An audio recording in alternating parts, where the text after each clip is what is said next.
afternoon, and I want to thank everyone who's joined us here today. We have our Lieutenant Governor, Jeanette Nunez. We have Dr. Yuli Cho, who's the Director at the Department of Health in Pinellas County. I have Mike Jarosh. I have Debbie and Alexandra Levine, who are going to talk about using monoclonal antibodies and how that's affected, in Mike's case, him, and then Debbie and Alexandra's case, a member of their family. We also have Senator Burgess, Mike Beltran, Jackie Toledo, and I don't think we have the other ones. And so we appreciate you guys coming. Florida has now done over 30,000 monoclonal antibody treatments using our 21 sites that we've been able to stand up over the last many weeks. And of course, those treatments are in addition to the nearly 13 million Floridians who have received the vaccine, including the overwhelming majority of people over 50 and over 90% of seniors have received at least one shot.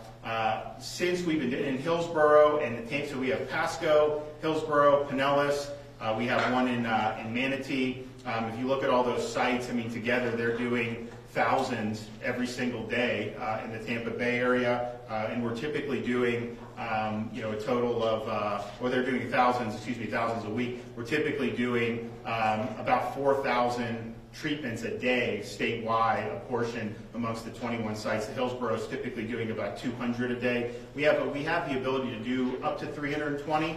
Some of our sites have gotten that, like in Broward and in Brevard.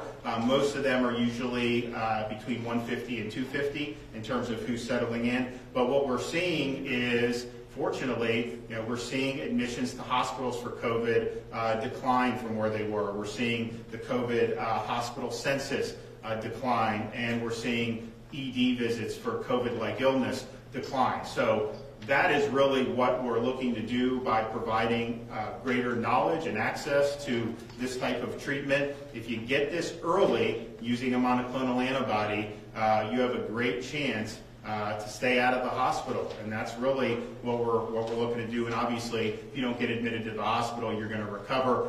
So it is helping to save lives.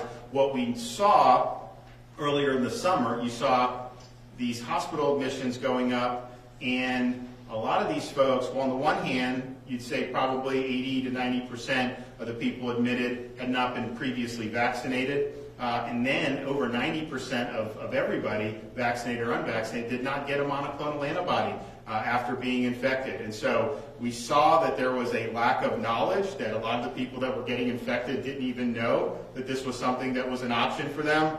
So we highlighted some of the things that were done places like Tampa General, and this is something, the Regeneron and the Eli Lilly, but the Regeneron is what's being used against Delta. That was approved for emergency use in December of 2020. So it's been used for a while. It's been used in Florida the whole time, but it was something that required a referral from a physician, and it wasn't something that was really discussed as much as it probably should be. We also noticed as the summer was going on that the vaccines were providing good protection against severe illness, but there were a lot of people who were still getting positive tests. They call them breakthrough cases, but they really weren't as rare as we had hoped. And so there were people who were testing positive, who were fully vaccinated. And that's important because the people that are at most risk to COVID, elderly, people that have comorbidities, most of those folks have been fully vaccinated for a while now. And so you'll hear a story from the Levines about their dad who is fully vaccinated and got symptomatic COVID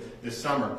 So we saw that, and we're saying, okay, look, if you're at risk, the best thing you can do beforehand, obviously, is be vaccinated. But even if you are, and then if you're not, if you do become COVID positive, you have an opportunity to get early treatment using these monoclonal antibodies. So the Regeneron is what has been used in Florida, partially because the Lilly hasn't performed as well with the Delta variant. Now the GlaxoSmithKline is actually really strong data. It only got EUA relatively recently. The difference, though, is the GlaxoSmith is only in IV. The Regeneron can be IV or through subcutaneous, so you can come in and do 4 shots, and that actually is, you can do more volume when you do that. And then Regeneron also you can use as a prophylaxis. If you have an outbreak in like a nursing home, you can actually give it to people who have not necessarily tested positive, but may be high risk and may be exposed. Also, the Regeneron was purchased by the federal government, so when that's coming down to states and it's going to our clinic, that's coming at no cost to the state of Florida, and importantly, no cost to the patient. And so there's some folks that act like this is costing you thousands of dollars. That's misinformation, and I would hate for that misinformation to deter somebody from getting treatment that could actually help them and get them back on the mend and keep them out of the hospital. And so now the GlaxoSmithKline, as that becomes more available in kind of the normal medical marketplace, I think you'll see that being utilized more in Florida. I think most patients can get it. If you look at the different rebates that are offered, we're trying to figure out what that would look like. But clearly for now, we have an effective option, and patients can come in and they're not going to be charged to be able to do it. So we have 21 sites. Obviously, we have a good footprint in the Tampa Bay area, strong footprint really throughout the state. We tried to say, let's try to get it to where you look at our major population centers, can people have a reasonable way to be able to access one of these? And I think we've been able to do it. But it's important to point out, this is not the only way to get it. This has been offered in hospitals and health systems since December of 2020. Actually, Tampa General, they were doing some of the experimental trials of Regeneron even prior to the EUA. So this is something that's available. So you may want to look and see what's in your neighborhood if one of these sites isn't as convenient as you like. If you want to look at our treatment locations, you can go to floridahealthcovid19.gov. And then if you want to register, you can actually do an appointment beforehand. You go to patientportalfl.com. It had been, prior to us doing these sites, you would need to be referred from a physician in order to be able to go to, say, one of these infusion centers. We have done with the Surgeon General a standing order, and so you don't necessarily have to be referred from a physician. We're not saying don't talk to your physician. Obviously, I think that's a smart thing to do.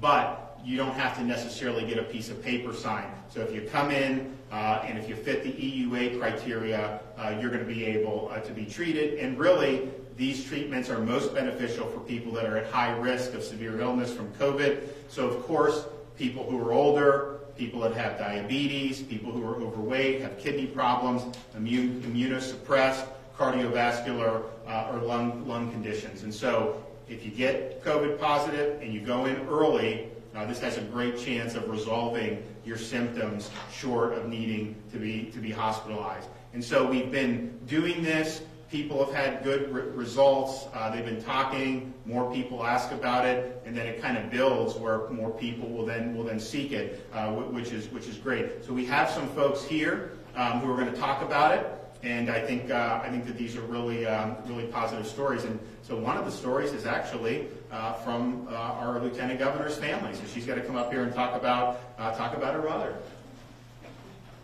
Well, good afternoon. Thank you, Governor, and thank you to all of you that are here today.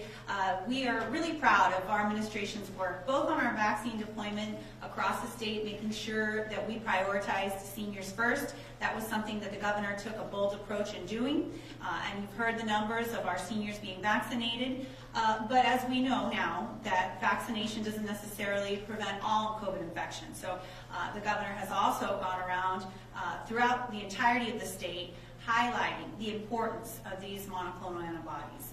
What we're seeing is that these monoclonal antibodies are preventing severe illness, they're reducing hospitalization, and quite frankly, they're saving lives. And as the governor mentioned, just recently, my 82-year-old aunt and my 85-year-old mother, both fully vaccinated, tested positive for COVID-19. My aunt has significant health issues, and so the doctor told me, do not wait, make sure she gets this treatment right away. And then shortly after, my mother tested positive, and so both of them, I saw how quickly they recovered and how we were able to stave off significant symptoms, hospitalizations, and again, for many individuals, this is a life-saving treatment. So we are proud of the work that our administration has been doing to make sure that Floridians throughout our state have access to this incredible treatment. We're proud that we have now 21 sites. If I know the governor, I would tell you we're not stopping there. We're going to make sure that everyone has access to this, and I think it's an important event today to make sure that we highlight the importance of education and awareness. And I think our legislators that are here are doing a great job touting it in their districts and their communities. But we understand that we have certain tools at our disposal. Number one, obviously the vaccinations. Number two, monoclonal antibodies. So we really urge Floridians to take note of the sites that are located close to them to make sure that they utilize this, because in the end, I've seen it firsthand. I think you're going to hear some really powerful stories of others that have seen it firsthand. This is indeed a game changer. So thank you, Governor. Okay. Doctor? Good afternoon. I want to thank the governor, the lieutenant governor, and state leadership for their continued support in pushing out vaccines as well as monoclonal therapy. Now, starting with vaccines, is the key. And while we have seen some breakthrough cases, it still remains effective in preventing severe illness, hospitalization, and death. Vaccines now are readily available in the pharmacies, medical clinics, and the health department clinics.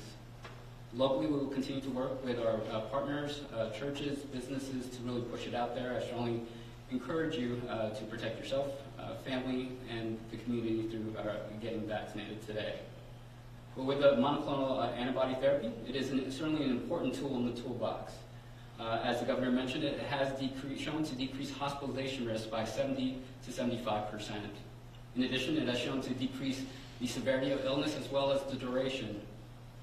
It's given to those diagnosed with COVID-19, those that are exposed and that are high risk for developing complications. And more importantly, our local hospitals have been asking for it. It would decrease some of the ER volume as well as the hospitalizations on the back end. So again, I want to thank the governor for making that access available. In Pinellas, we did open our site sometime mid-last week at the Holy Trinity Orthodox Greek Church, and we have administered treatment to about 873 individuals thus far. So again, it is a great treatment option, and just keep that in mind. Thank you. Thank you. Okay, we're going to do, who do we got coming up now? We got Mike Giroux. Thank you, Governor. I appreciate the opportunity to share my experience on this. Several weeks ago, I came down with symptoms that I had heard about that resembled COVID. Bad headache, congestion, mild fever, and body aches. So I woke up on a Monday morning and immediately went to a facility that offered both a test to show that I was positive as well as the Regeneron treatment. When I tested positive, they administered the treatment. I did the IV infusion. It took about an hour and a half. I had to wait for about a half hour to 45 minutes for them to observe me to make sure nothing else happened. And following that, I went home. I took it easy for the rest of the evening. Went to bed relatively early because I was feeling pretty lousy. When I woke up Tuesday morning, amazingly, all the primary symptoms were completely gone. No headache, no fever, no body aches, anything. So for me, it was quite amazing and a miraculous thing for me because I didn't know what to expect from the COVID and the sickness it promoted. And it was nice because that day I actually was able to still get some work done, and I'm sure my employer appreciated that. So thank you again, Governor. I appreciate you educating and getting this information out. Without it, I don't know what my results would have been, but I'm very thankful for that. Great. All right, the Levine.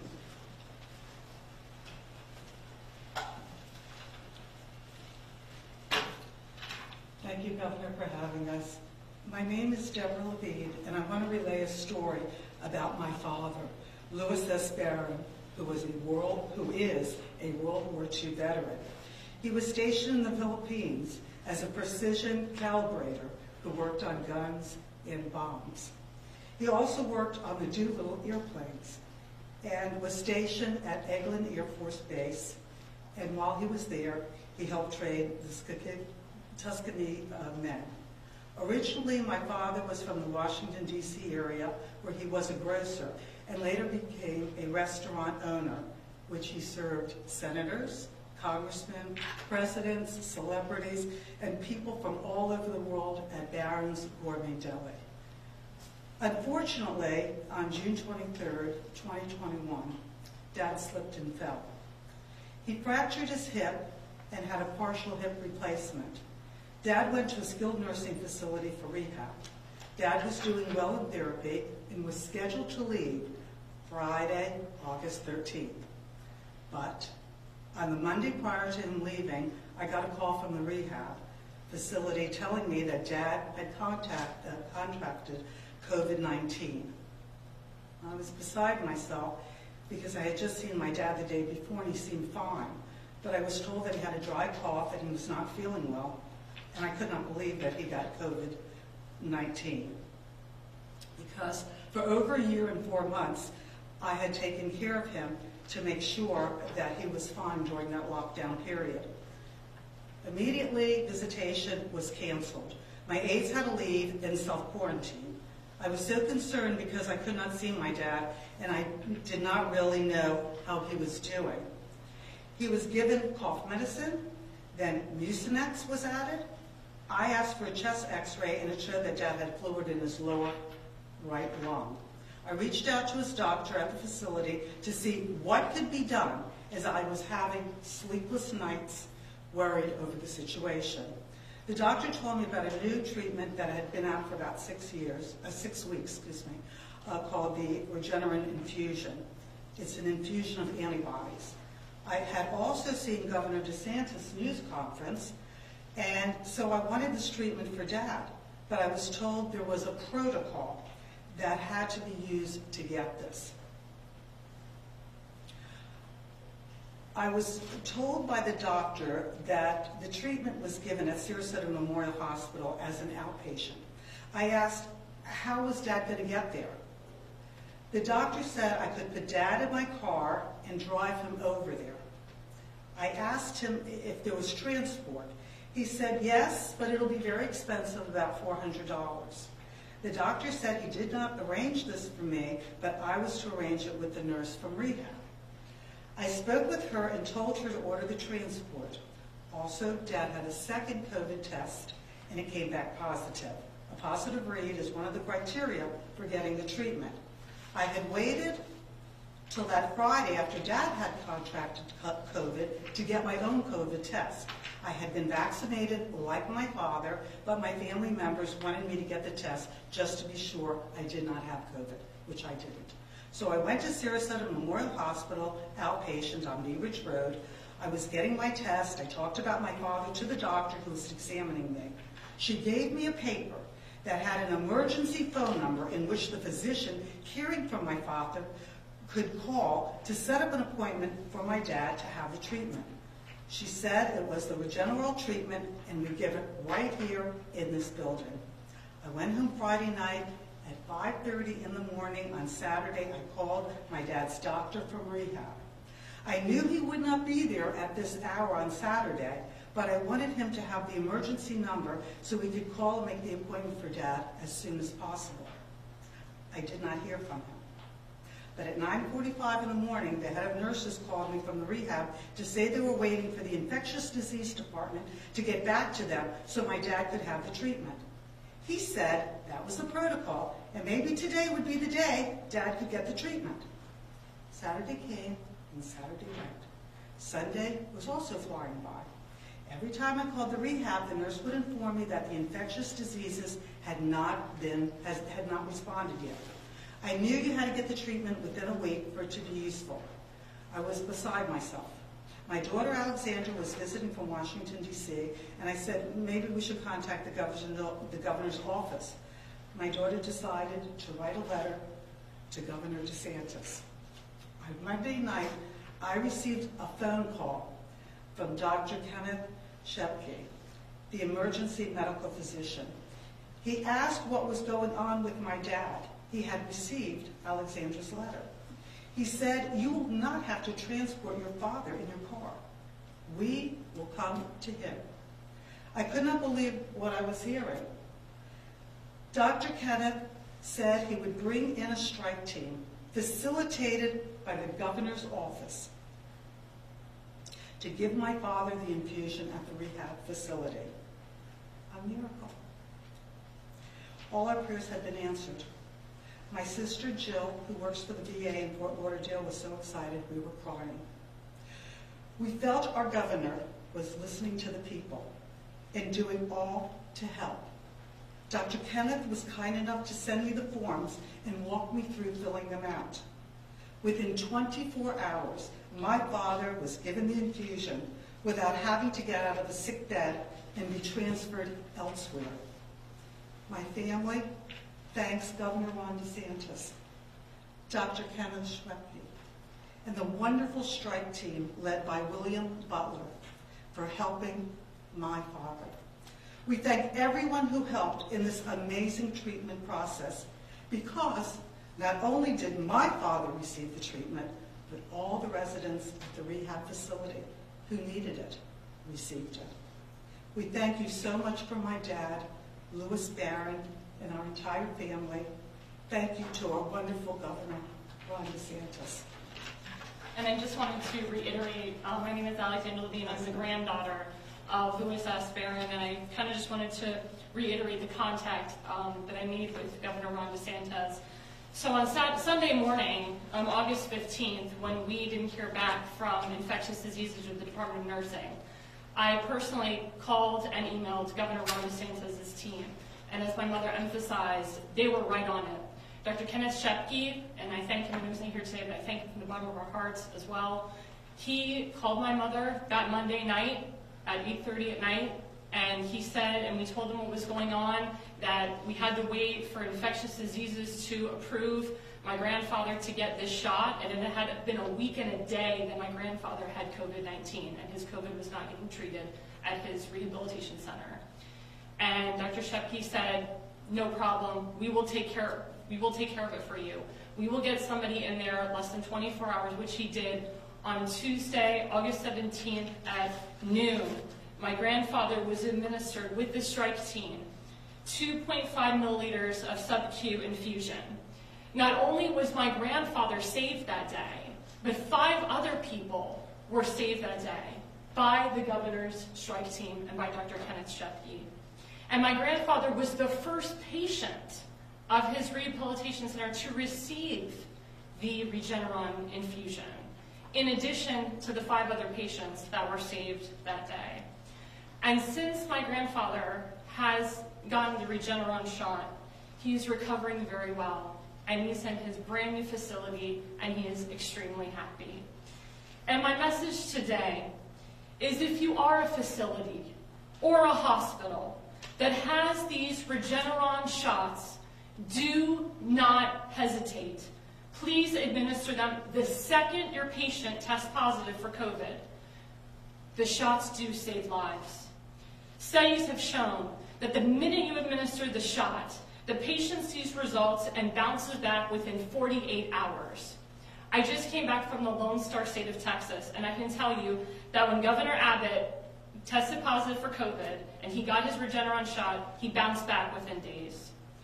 Also, I just want to say thank you to Governor Ron DeSantis, our Lieutenant Governor Jeanette Nunez, your wonderful wife Casey, the staff, William Butler, Dr. Kenneth Schwepke, for working so hard to save my grandfather's life and to save other lives. And because of you, Governor, my grandfather can live another day and hopefully many more years to come.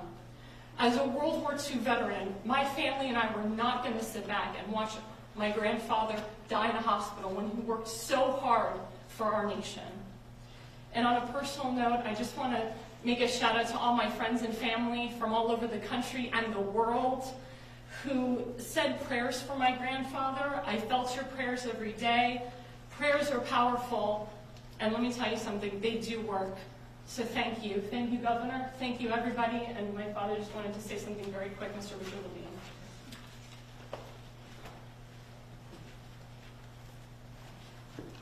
It's my understanding that my father-in-law is one of the oldest Air Force veterans from World War II alive. Can I say to you this? Whether you're 59 and a half, 69 and a half, or my father-in-law's age at 98 and a half years old, whoever needs this treatment to rid this COVID-19 from their body, the treatment should be administered. They should get this 48 hours. Hence, be healthy again, and move on with their lives. That's the key. Life is for the living. That's what this Regeneron allows people to do, to live. Thank you again. Thank you so Thank much. you. Yeah, Thank you appreciate so much. Yeah. Thank you, Ron. Appreciate it. Yeah, of course. Thank you, Jim. Well, thanks for sharing those stories. And I think one of the frustrating things was just seeing people who had been admitted this summer, and very few of them got this, but very few of them even knew about it. And so this is something that needs to be part of what we do going forward. I mean, the fact is, if you look at kind of how COVID is how the different iterations, and now with it's going to be something that's going to end up becoming an endemic respiratory virus. And that means it doesn't just end. We kind of hope that with vaccines that it would potentially create a herd immunity, but you see places all in Florida that have high, Israel, all these other places, you're still seeing infections. And so the question is, what can you do to protect yourself, knowing that this may be something you very well will come in contact with at some point in the future? And of course, the data is very strong that vaccinated individuals are much less likely to be admitted to the hospital. In the state of Florida, I would say probably 80 to 90% of most of these COVID censuses in most of these hospitals are with people who were not vaccinated. If you look at the mortality from the last 2 weeks of July, first 2 weeks of August, it was about 70% of the mortality was unvaccinated, 10% partially vaccinated, 10% fully vaccinated, and 10% unclear. But if you put that into perspective, yeah, obviously there's more unvaccinated than vaccinated, but that doesn't even tell the whole story. The people that are most at risk for COVID are overwhelmingly vaccinated. So you got a huge group of people who are vaccinated. The mortality is much smaller than in a much smaller group who are unvaccinated. Over 50 unvaccinated is between 13 and 17% of the state, depending on how you calculate it. And yet you're seeing more mortality just there than in all these other many, many more millions of people. So the chances of surviving COVID is much higher, with the vaccination. The same thing I think is true here or similar. If you do become infected, regardless of your vaccination status, because as we've seen, we've got vulnerable people who are testing positive, who are developing symptomatic illness. And of course, we hope most of these illnesses end up being mild for vaccinated, but we are seeing people admitted to the hospital. So regardless of that, what can you do? Do this early makes a huge difference. And so, we're happy that this is now, we're over 30,000 treatments in the state of Florida, 21 sites, and, we're going to keep doing this. And then as we go, further down the road, this has just got to be something that's built into our healthcare system to where any at-risk person who's test positive in the future should immediately be referred to this. This is not mandated on anyone. It's your choice. You've got to decide what you want to do. But this should be, we want 100% of the people to know that this is available, and folks know that if they're in that situation, they have the ability to do it. So we appreciate the progress. This is something where we started to see, as you started to see more admissions, as we got into, the middle end of July, we were looking at okay, talking to hospitals. And this was one of the things that they felt had been effective when done. So we sprung into action, raised awareness, and now we've got a great infrastructure throughout the state of Florida. And it is helping people, and we want to continue to do that. Obviously, we hope no one gets infected, but this is very contagious. And so there are going to be cases. And so what can you do to prevent serious illness? And this is one tool among others, but this is one tool that's been underutilized throughout the country. Now we're utilizing it better in Florida, and we're creating more knowledge about it. And look, at the end of the day, if we were in Jacksonville earlier, you may have seen it. There was a photo of a woman in our Jacksonville monoclonal site lying on the ground, and it kind of went viral. And she was in really, really bad shape. Her mother had seen that we had opened the site. She said, "You should go there and get the monoclonal." So she got it. And within 48 hours, she was, her fever had subsided, oxygen had recovered.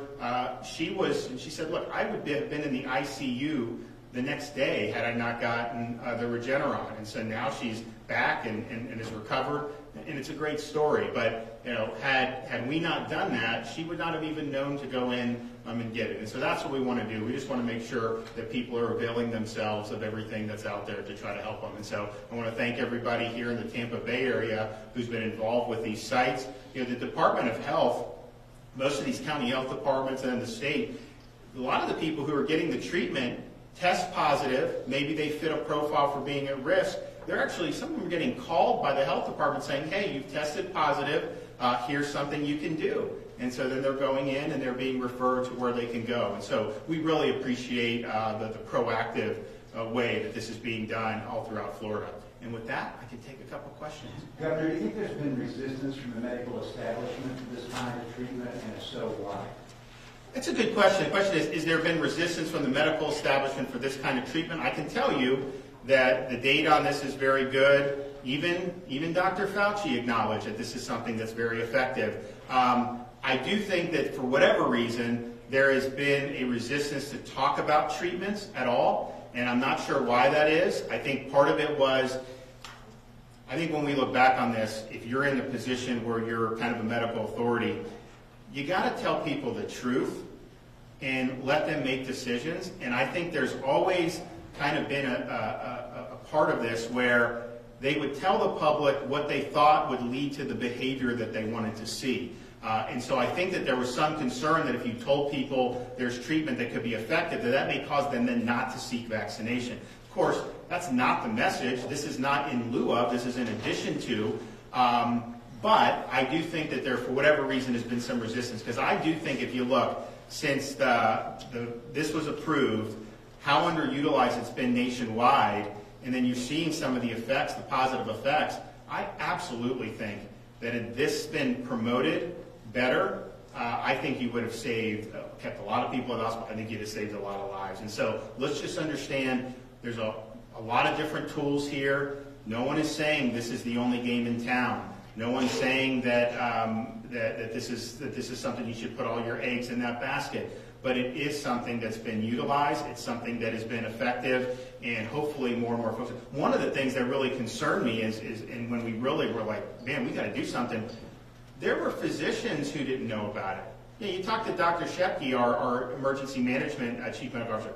He would talk to some of his friends who are in the back. They didn't necessarily even know what Regeneron was. There are people in very high positions in our government that didn't know what Regeneron was or didn't know what the monoclonal was. And so that was something that was really, really problematic. And so at the end of the day, put out all the information, put out all the data on the vaccines, put out all the data on the monoclonals, and then let people make decisions. And that's what I've tried to do. I mean, on the vaccines, when we rolled them out, I would recite every single stop we did, the Pfizer data.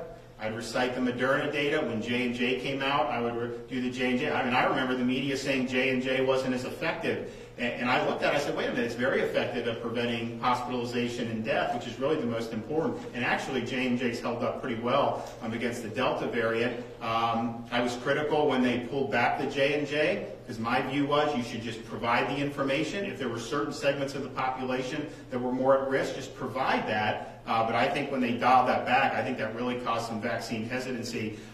So provide and then now the data we provide about the hospitalizations. Every time I go out, I'm always providing the most up-to-date data that we're getting about how the hospitalizations break down between vaccinated and unvaccinated. And they skew very heavily to unvaccinated. And that's not even telling the whole story, because most of the high-risk people are vaccinated. And so you're really talking about a relatively small segment who is leading to a disproportionate. So those are the facts. That's the data. But I also am honest when some people have said if you take the shot, you'll never get COVID. That's obviously not true. And we've got to be honest with people. And we've got to say people are testing positive. I think hopefully it probably reduces your chance of being infected, but it's certainly not the 95% that we got in the clinical trials, which is fine. Just be honest with people, let them know, and that's one of the reasons why if the CDC has said the vaccines aren't preventing transmission. So if that's the case, you very well may be vaccinated, may end up getting COVID, and here's something to think about. Governor, HB1 is in the courts today. Can you just quick comment on that, please?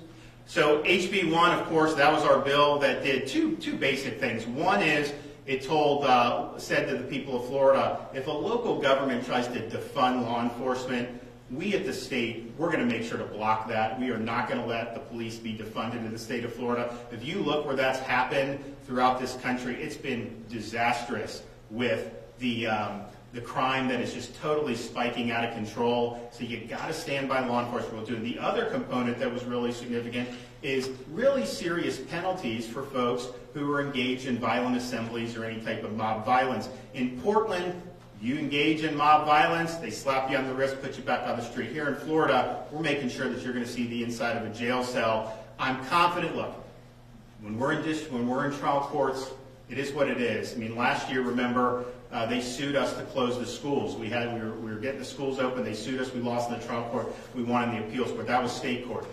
So I'm confident that we will eventually win, however it shakes out. And I think that we're safer as a result of that bill. And I think we were safer as a result last summer when we called out the National Guard. We were working with all the local law enforcement as a team. They knew the governor stood by them 100%, and they were able to really, I think, keep order in a way that some of these other cities were not. You can talk about all these important issues that we always talk about: education, talk about jobs. Obviously, we've done well economically in Florida, and it's all important. You don't have that baseline of public safety. A lot of that just kind of goes out the window. We need to have safe communities, and that was one way to be able to do it. Yes, ma'am. Governor, you talked about how the data shows that the Delta variant is not more dangerous for children. Could you tell me specifically what data you're looking at, and would you change course and possibly support a mask mandate if the data calls for it? So here's the question about Delta and the kids. So the American Academy of Pediatrics recently acknowledged that they're seeing that there's no evidence that they've seen that Delta is more impactful on kids than the prior variants. And if you look at the number of people, the people under 18 who've been hospitalized for COVID in Florida, the whole pandemic, it's been between 1.1 and 1.3% of the total COVID positive patients.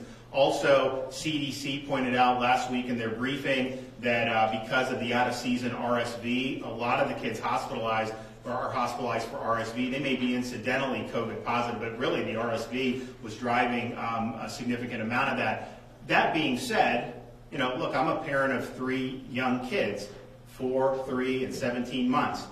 Someone pops a fever, I mean, as a parent, you start to get, it just causes you to really react. And so I don't want to belittle the idea that someone could end up having some symptoms, but I do think the data is pretty clear that we have not seen any difference in terms of the proportion, in terms of hospitalizations or mortality, which is a really, really good thing. And I think that that's something that is important just to point out. Again, not saying that people can't catch, not saying people can't test positive, but in terms of this being materially different from the COVID that we've seen so far, that has fortunately not been the case, and this is something that is having similar, relatively mild effects on kids. And I think it's also important to point out in perspective, nationally in the United States, if you look at the number of under 18 that have died with COVID, it's important to point out that counts people that are COVID positive that died for other reasons. And in most of these cases,